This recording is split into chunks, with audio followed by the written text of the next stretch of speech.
안녕하십니까. 고려대학교 윤성식 교수입니다. 오늘은 인생에 관한 새빨간 거짓말이라는 주제로 말씀드리겠습니다. 우리는 사실 인생에 관해서 많은 결정을 합니다. 근데 하고 나면 대부분 후회를 하거든요. 아마 후회해 보신 경험이 꽤 있으시리라고 생각합니다. 그런데 재미있는 연구를 미국에서 한 적이 있습니다. 어떤 경우에 후회가 더 클까? 대안의 숫자가 작을 때 하나 선택하는 거하고 대안의 숫자가 많을 때 선택하는 거하고 비교를 했더니 대안이 많을 때 선택하면 후회가 훨씬 더 컸습니다. 그런 농담 들으신 적 있죠? 소개팅 100번 만에 만나서 결혼했다. 그럼 자기 배우자와 99명을 비교하거든요. 반드시 후회하게 돼 있어요. 그 99명 중에는 배우자보다도 더 괜찮은 사람이 한두 명 있기 마련입니다. 그런데 3명 중에서 1명 골라서 결혼한 경우는 나머지 2명하고 비교하니까 후회할 가능성이 줄어들지요. 오늘날은 후회가 많을 수밖에 없습니다. 인터넷에 검색을 해보십시오. 이거 사야지 하고 보면 웬 상품이 그렇게 많습니까? 최저가 검색 열심히 해도 사고 나서 며칠 안 되면 더 싼 가격을 발견하거든요. 아, 며칠 전에 샀는데 뭐 후회해도 소용이 없습니다. 싼 가격을 나열해주는 인터넷 사이트도 있지만 크게 도움은 안 됩니다. 그보다 더 낮은 가격은 꼭 나오더라고요. 삶이란 이처럼 수많은 의사결정을 해야 되기 때문에 우리는 후회할 수밖에 없습니다. 의사결정이란 뭘까? 뭐 오늘 점심을 누구랑 먹을까? 뭘 먹을까부터 시작해서 직장 상사가 나한테 험한 소리를 할 때 내가 세게 나올까? 아니면 그냥 수그러들고 적당히 움츠러들까? 이런 결정이 전부 다 의사결정입니다. 제가 어떤 부자한테 물어봤습니다. 사장님은 어떻게 해서 이렇게 부자가 되셨습니까? 했더니 잘 사고 잘 팔았습니다. 이렇게 이야기를 하더라고요. 참 맞는 이야기지요. 의사결정만 잘해도 인생은 굉장히 잘 풀립니다. 삶에 대한 의사결정은 결국 알고 보면 보다 나은 삶을 위한 것입니다. 그래서 우리가 보다 더 나은 삶을 위해서는 뭐가 필요한가? 어떻게 하면 좀 잘 살 수 있을까? 인생을 잘 살 수 있을까? 거기에는 벼락치기 공부 같은 단박약은 없습니다. 우리는 그런 걸 원하지만 그런 건 없습니다. 그렇지만 여러 가지 방법은 있다. 그 중에서 제일 중요한 것은 인생에 관한 거짓말, 즉 인간과 세상에 관한 거짓말에 속지 말아야 한다. 저는 이렇게 주장하고 싶습니다. 제도권 힐링, 가짜 힐링이 사실 우리 사회에 심어놓은 그런 어떤 집단 무의식이 상당히 영향이 큽니다. 우리는 알게 모르게 이러한 집단 무의식의 노예가 되어 있습니다. 그래서 이것들을 하나씩 깨는 것, 즉 인생에 관한 새빨간 거짓말에 넘어가지 않는 것이 첫 번째로 중요한 일이다. 그렇게 생각합니다. 여러분, 긍정, 낙관, 사랑 많이 들어보셨죠? 여기에 시비를 건다는 것은 매우 무모한 짓입니다. 왜냐하면 모두가 다 긍정, 낙관, 사랑을 칭송하는데 감히 여기에 시비를 걸다니요. 근데 저는 언제부턴가 이건 삶에 관한 의사결정에서 긍정, 낙관, 사랑 혹시 이거 잘못된 거 아닐까라는 생각을 하게 되었습니다. 기업 의사결정에 마찬가지입니다. 정보 의사결정에 마찬가지입니다. 긍정, 낙관, 사랑은 위험할 수 있습니다. 그런데도 우리는 다 이걸 이야기합니다. 바브라 에런라이크라고 하는 생물학자가 있습니다. 이 사람은 생물학 박사를 딴 과학자입니다. 이분의 저서 긍정의 배신이라는 책은 미국에서 베스트셀러였고 우리나라에도 번역돼서 많이 팔렸습니다. 이 책을 보면 암 환자의 긍정과 낙관이 오히려 손해를 불러온다는 과학적 사실을 제시합니다. 이 바브라 에런 라이크는 암에 걸렸어요. 자신이 암에 걸렸습니다. 그리고서는 암 환자들하고 같이 치료를 받습니다. 그런데 깜짝 놀라는 게 모든 사람들이 긍정과 낙관을 칭송하고 이야기하는데 거기에 대해서 약간의 의문을 갖는다는 것은 그 분위기상 도저히 할 수 없었다는 겁니다. 근데 이 사람의 과학적인 연구는 오히려 거꾸로였어요. 긍정은 우리 편이 아니다. 낙관은 우리 편이 아니다. 우울증하고 장수의 관계를 보면 더더욱 알 수가 있습니다. 자, 우울증이 아주 심한 사람이 있지요? 우울증이 전혀 없는 대단히 명랑한 사람이 있습니다. 그 중간, 약간 우울증이 있는 사람. 이 세 가지 종류 중에서 누가 제일 건강하게 오래 살았을까요? 우리의 상식은 당연히 우울증이 전혀 없고 아주 명랑한 사람이 제일 오래 살았을 거라고 당연히 생각을 합니다. 그런데 그렇지 않습니다. 약간 우울증이 있는 사람이 제일 건강하게 오래 살았습니다. 유태인 수용소에서 가장 오래 살아남았던 사람은 어떤 사람일까요? 뜻밖에도 비관적인 사람 일찍 죽었습니다. 낙관적인 사람도 역시 일찍 죽었어요. 어떤 사람일까요? 비관도 낙관도 하지 않는 있는 그대로 보는 사람. 즉 이런 식입니다. 자, 크리스마스가 다가오고 있습니다. 비관적인 사람은 이렇게 이야기합니다. 미군이 오기는커녕 이번 크리스마스 지나도 미군은 안 와. 이렇게 생각을 해요. 낙관적인 사람은 이번 크리스마스 되기 전에 미군이 우리를 구출해 줄 거다. 이렇게 생각합니다. 근데 있는 그대로 보는 사람은 비관도 낙관도 하지 않습니다. 크리스마스 때까지 올 수도 있겠지. 그렇지만 미군이 온다는 게 그렇게 쉬운 일은 아니다. 그러니 담담하게 기다리는 수밖에 없다. 이런 사람이 제일 오래 살았어요. 바브라 에런 라이크는 이렇게 이야기합니다. 긍정하고 낙관하는 사람은 장애물에 부딪히면 오히려 훨씬 더 잘 거꾸러진다는 겁니다. 조금만 힘든 일이 있으면 긍정과 낙관에 잔뜩 휩싸여 있던 사람은 좌절하는 겁니다. 그래서 실패의 위험성을 높인다. 또 재미있는 사실은 긍정과 낙관에 사로잡힌 사람은 자신에 대해서 자만하기 쉽답니다. 그리고 실수를 되풀이하고. 심리학 교수인 리처드 하워드는 반사회적이고 자기 파괴적인 행동의 상당수가 긍정적인 감정이 강한 사람이 저지르는 일이라고 그렇게 이야기를 합니다. 이것도 우리가 새겨드려야 할 일입니다. 그러면 여러분은 이렇게 반문할 것입니다. 아니 그럼 비관하고 부정적이어야만 돼? 아닙니다. 인간의 뇌는 이분법하고 흑백 논리에 기울기 쉽습니다. 인간의 뇌는 그렇게 진화해 왔거든요. 그래서 낙관 아니면 비관, 긍정 아니면 부정 이런 식으로 이분법하고 흑백 논리에 기울기 쉽습니다. 시중에서는 어떻습니까? 정치하고 언론을 보면 엄청 비관 시나리오만 읊어댑니다. 제가 기자들한테 물어봤더니 칭찬하는 기사는 사람들이 잘 안 읽는다는 겁니다. 그래서 뭐든지 잘못한 것, 실수, 논란이 되는 것만 기사로 쓰게 된다는 거죠. 그런데 제도권 훌링은 어떻습니까? 온통 낙관 시나리오만 읊어댑니다. 그러니 이 세상은 양극단만 난무하는 것이죠. 그래서 저는 긍정과 부정, 낙관과 비관이라는 양극단을 떠나서 사물과 현상을 있는 그대로 보는 태도가 중요하다. 이것은 중도다. 중도라는 게 이겁니다. 우리는 사실 욕망, 편견, 아집, 독선, 선입관, 도구마 이런 것들이 우리한테 잔뜩 채색되어 있습니다. 인간이란 이런 것에서 벗어나기가 되게 어렵습니다. 간절히 소망하면 이루어진다. 인생에 관한 새빨간 거짓말 중에도 대표적인 겁니다. 오늘날 세대는 저는 꿈을 잃어버린 세대라고 생각하고 싶습니다. 제가 옛날에 수백 명 젊은이가 참석한 토크쇼에 가서 강연을 한 적이 있습니다. 끝나서 그 수백 명에게 고민이 뭔가 하고 종이를 줬어요.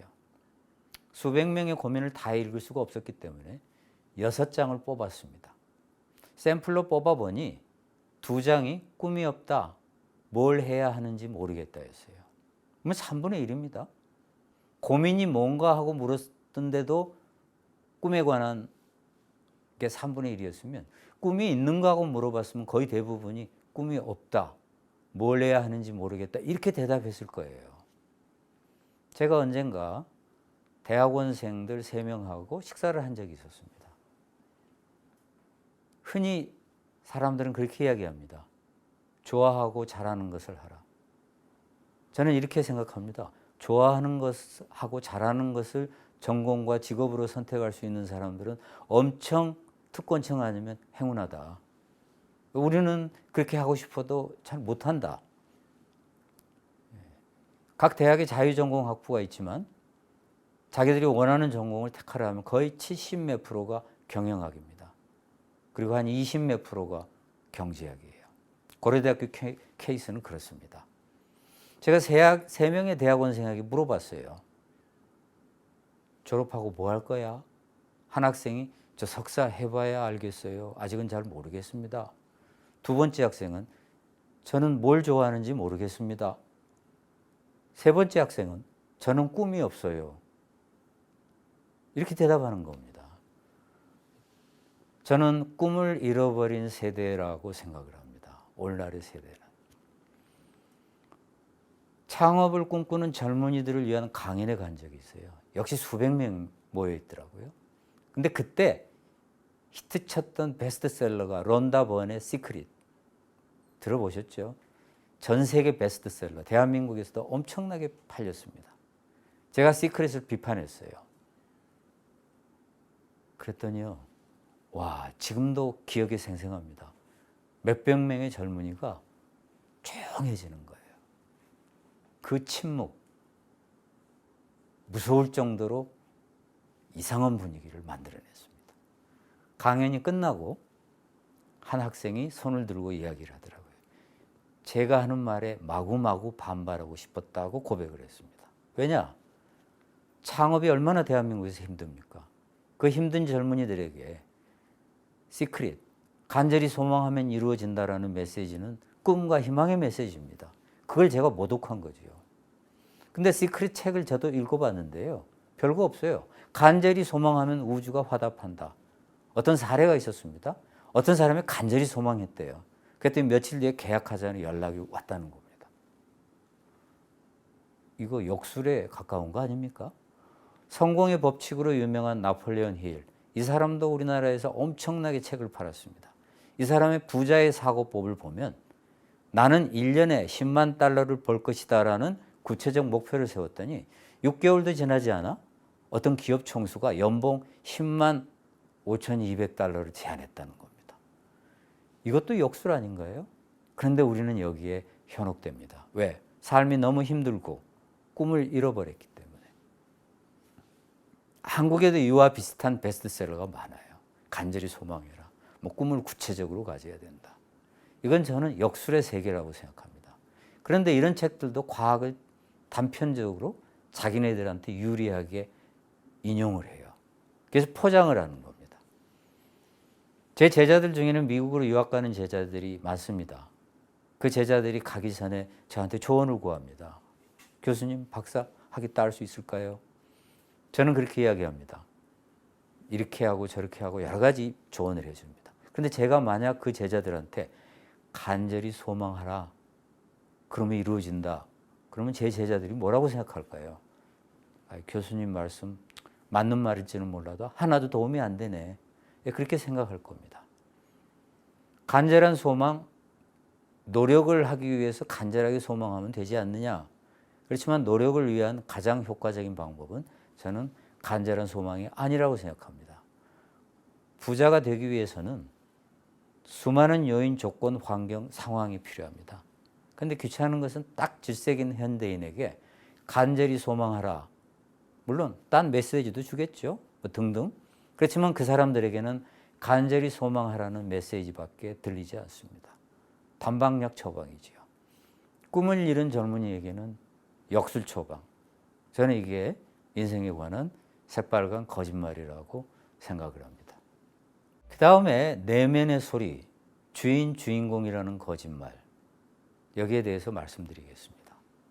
내면의 소리에 귀를 기울이라. 모든 해답은 내 안에 있다. 이것도 자주 듣는 말이죠. 스티브 잡스 같은 천재가 할 수 있는 말입니다. 고도의 경지에 도달한 수행자가 할 수 있는 말입니다. 그러나 우리는 스티브 잡스 같은 천재가 아니거든요. 이건 내면을 과대평가하는 도박이라고 생각합니다. 자신의 욕망, 분노, 좌절, 슬픔, 기쁨에 의사결정과 집행을 위탁하는 겁니다. 그래서 참 말이 되게 멋있지 않습니까? 내면의 소리에 귀를 기울여라. 모든 해답은 내 안에 있다. 사람들이 그냥 감성적으로 꼴딱 넘어가는 겁니다. 엄청 철학적이죠. 자신의 편견, 아집, 독선, 선입관, 도그마가 속삭이는 소리일 수도 있어요. 내면의 소리라는 게. 어쩌면 그 내면의 소리라는 거는요. 신문기사에 있던 말, 친구나 선배가 한마디 던진 말, 부모가 친척이 한 말, 여자친구가 한 말, 어쩌면 내 욕망이 속삭이는 소리일 수도 있습니다. 그런데 그걸 내면이라고요? 참 곤란하지요. 사표를 내고 공무원 시험 준비를 할까 말까 고민하는 젊은이. 내면의 소리를 듣고 공무원 시험 준비를 했습니다. 합격했어요. 누가 딱 물어봅니다. 내면의 소리에 귀를 기울이셨나요?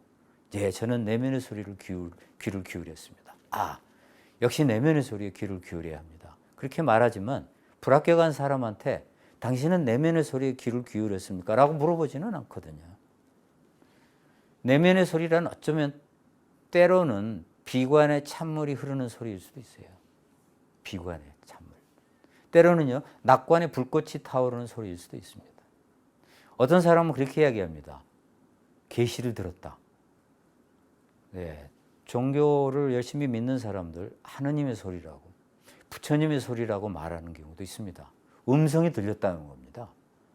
근데 뇌과학의 연구에 의하면 이런 소리가 뇌신경 회로가 만들어내는 소리라는 것을 이미 과학적으로 입증했습니다. 저는 내면도 외면도 아닌 양극단에서 벗어나 중도를 취하라. 첫째, 관련된 모든 요인, 조건, 환경, 상황을 고려하고, 둘째, 자기와 세상을 있는 그대로 보면서 해답을 찾아야 한다. 이렇게 말씀드리고 싶습니다. 주인공이 되라. 정말 많이 듣는 말이죠. 저는 이 말도 문제가 있다고 생각합니다. 사실 직장에서 상사한테 휘둘리고 또 가정주부들, 남편, 자식들 뒷바라지 하다 보면 자기 삶이 없는 것 같아요. 그럴 때 주인공이 되라는 말을 들으면 가슴이 뭉클해집니다. 눈물이 나려고 그래요. 그런데 이 말은 별로 도움이 안 되는 말입니다. 자, 자기가 원하는 것을 하는 사람이 노예가 아닌 주인입니다. 근데 인간에게 자유의지가 있는 걸까요? 자유의지가 있어야 주인공이 돼야 의미가 있는 거죠. 노예의 자유의지가 무슨 의미가 있겠습니까? 뇌과학 연구를 했더니 인간에게 자유의지가 없다라는 연구 결과가 나왔어요. 처음에는 이 연구 잘못된 거 아니야? 상식하고 어긋나거든요. 그렇지 않습니까? 내가 선택할 수 있잖아요. 근데 왜 자유의지가 없다고 할까? 연구가 잘못됐나 보다. 연구를 반복했습니다. 반복할수록 자유의지가 없는 걸로 나오는 거예요. 물론 완전히 자유의지가 없는 건 아니다. 약간의 자유의지가 있지만 매우 좁다. 인간은 실제로 자유의지가 없이 어쩔 수 없이 그렇게 하는 경우가 많다는 겁니다. 예를 들면 내가 어떤 사람이 좋아서 배우자로 선택해서 결혼을 했어요. 자기는 자유의지가 있다고 생각해요. 그런데요, 실은 자기의 유전자, 배운 것, 경험한 것, 보고 들은 것, 부모의 말, 그런 것 때문에 어쩌면 그런 배우자를 택하지 않을 수 없는 실은 자유의지가 아니었을 수밖에 없다. 그래서 이 문제를 해결하기 위해서 철학자와 뇌과학자가 $700만 프로젝트를 시작했습니다. 최근에 시작했습니다. 이게 언제 끝날지는 모르겠습니다. 저는 자유의지가 인간은 거의 없다라는데 확실하게 내기를 겁니다. 인간은 유전자, 뇌신경회로, 호르몬, 장내 미생물, 경험, 교육, 환경, 상황 등이 어우러져 선택한 것을, 이거에 의해서 어쩔 수 없이 선택한 것을 자유의지에 선택했다고 착각하는 겁니다. 그래서 어떤 뇌과학자는 인간은 좀비다, 시키는 대로 하는 좀비에 불과하다, 이렇게 이야기를 해요. 여러분 혹시 직장에서 집에 갈 때 익숙한 길에 운전합니다. 근데 딴 생각 막 하죠. 근데 한참 생각하다가 보니까 집에 거의 다 왔어요. 빨간불에 자기도 모르게 섰고 우회전할 때 우회전했어요. 누가 한 거죠? 자유의지가 했습니까? 아닙니다. 그래서 어떤 사람은 세상을 지각하고 사고하며 자발적인 행동을 계획하고 실행하는 작은 난쟁이, 이걸 호먼큘러스라고 이야기하는, 이게 우리 뇌의 무의식에 존재한다고 주장하는 학자도 있습니다. 어찌됐건 우리 안에는 뭔가 자동적으로 진행되는 게 많아요. 그리고 우리는 그것에 의해서 좌우됩니다. 자, 이런 사람이 있죠. 담배 끊어야 되는데 라면서 못 끊어요. 그럼 자기가 피우잖아요. 자, 어떻게 해야 주인공이죠? 피워야 주인공이에요? 자, 담배를 피우면 누가 총 들이대고 담배 피워 한 거 없지 않습니까? 자기 의지대로 한 거지요. 그럼 주인공이네요. 피워야 주인공이네요. 그런데 그 사람 생각은 어떻지요? 끊어야 되는데잖아요. 끊어야 주인공 아니에요? 어떻게 생각하십니까? 피워야 주인공입니까? 끊어야 주인공입니까? 이 개념이 얼마나 엉터리인가를 알 수 있습니다. 행동경제학, 심리학, 뇌과학 연구에 의하면 인간은 자기에게 무엇이 이익인지 모른답니다. 주인이 돼봐야 무슨 소용입니까? 모르는데. 행동경제학에서 가장 재미있는 사례가 부동산 매물원가예요. 10억에 주고 샀습니다. 지금 8억으로 내려갔어요. 근데 10억은 잊어버려야 되거든요. 앞으로 더 떨어질 거면 8억에도 팔아야 돼요. 앞으로 오를 거면 가지고 있어야 되고요. 근데 떨어질 것 같다는 걸 알면서도 내가 10억에 샀는데 하고 못 판다는 거예요. 이미 그 원가는 매몰 원가인데도 불구하고. 모두가 주식을 매도해야 된다고 이야기를 해요. 주식 팔아야 될 때야 더 폭락해. 근데 자신의 내면에서 속삭여요. 붙들고 있자. 이건 승산이 있어. 자, 그래서 매도하지 않았어요. 주인공이 된 거죠. 근데 주식시장은 많은 사람이 하는 대로 따라가야 사실은 승리거든요. 주인공이 되어야 무슨 소용입니까? 내면의 소리에 귀를 기울여봐야 무슨 소용인가? 다른 사람과 세상은 문제투성이고 자기는 그렇지 않다는 식으로 주인공 운운하는 것은 이게 참으로 도움이 안 되는 말이다. 그렇게 생각을 합니다. 가치관, 관념, 신념이 없어서 휘둘리는 게 아니거든요. 근데 남한테 잘 휘둘리는 사람들이 있어요. 그 사람들은 주인공이라는 말을 들으면 이게 해답인가 보다라고 생각하지만 아닙니다. 사실은요. 왜 휘둘리는가? 세상의 약자에서 휘둘리기도 하고요. 마음이 여리면 휘둘려요. 착한 사람, 여린 사람들은 잘 휘둘립니다. 또 내세울 대안이 없으면 휘둘립니다. 또 용기와 배짱이 부족하면 휘둘리고요. 생각하는 힘이 약하면 휘둘립니다. 제가 아는 어떤 기업인은 주인공은 말할 것도 없고요. 주변 공간까지 지배하는 독재자입니다. 저는 가끔 저 가족은 얼마나 불쌍할까? 자식은 얼마나 힘들까? 부인은 얼마나 힘들까? 이런 생각을 합니다. 바람직합니까? 어떤 젊은이는 이과 성향이 있어요. 제가 보기에도 이과 재능이 있습니다.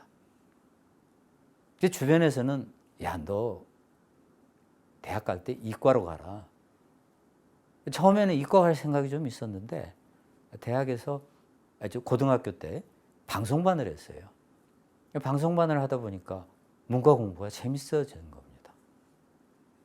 그래가지고 문과를 갔어요. 근데 대학에 가보니까 아차, 자기 적성에 안 맞는 겁니다.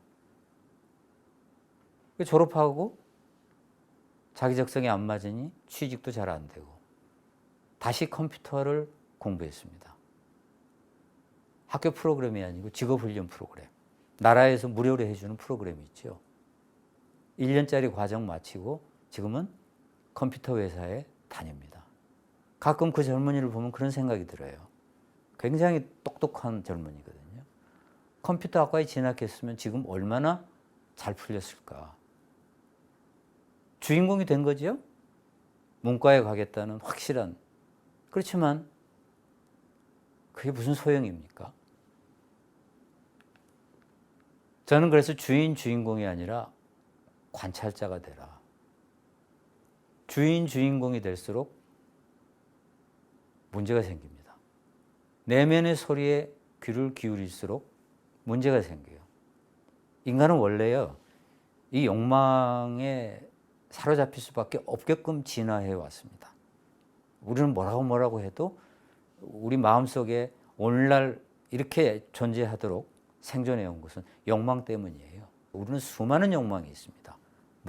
심지어 문화를 추구하는 욕망까지. 이 욕망, 편견, 아집, 독선, 선입관, 도그마의 노예가 될 가능성이 다분합니다. 내면의 소리에 귀를 기울이면. 주인공이 될수록 그래요. 이걸로부터 한 발 딱 물러서야 돼요.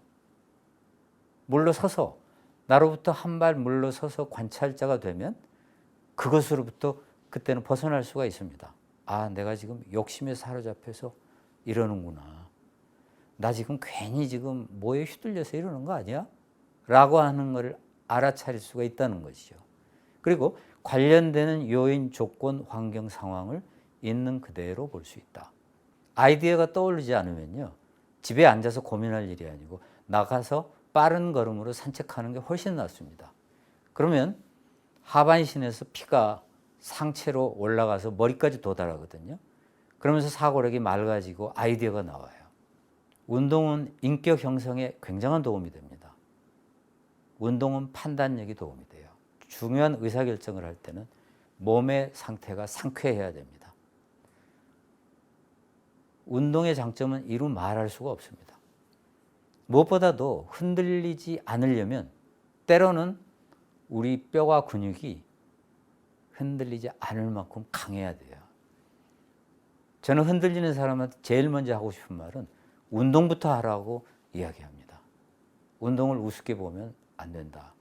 저는 대한민국 중고등학교 학생들 매일 학교에서 2시간씩 운동을 시켜야 된다고 생각을 합니다. 그리고 대학부터는 하루에 1시간씩.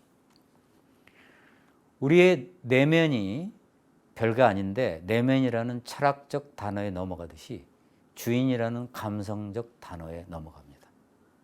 그래서 집단 무의식이 되어버린 제도권 힐링, 가짜 힐링이 하는 말, 내면의 소리에 귀를 기울이라, 주인공이 되라. 여기서 벗어나서 우리는 관찰자가 되어야 합니다. 그리고 강한 몸과 마음을 가져야 합니다.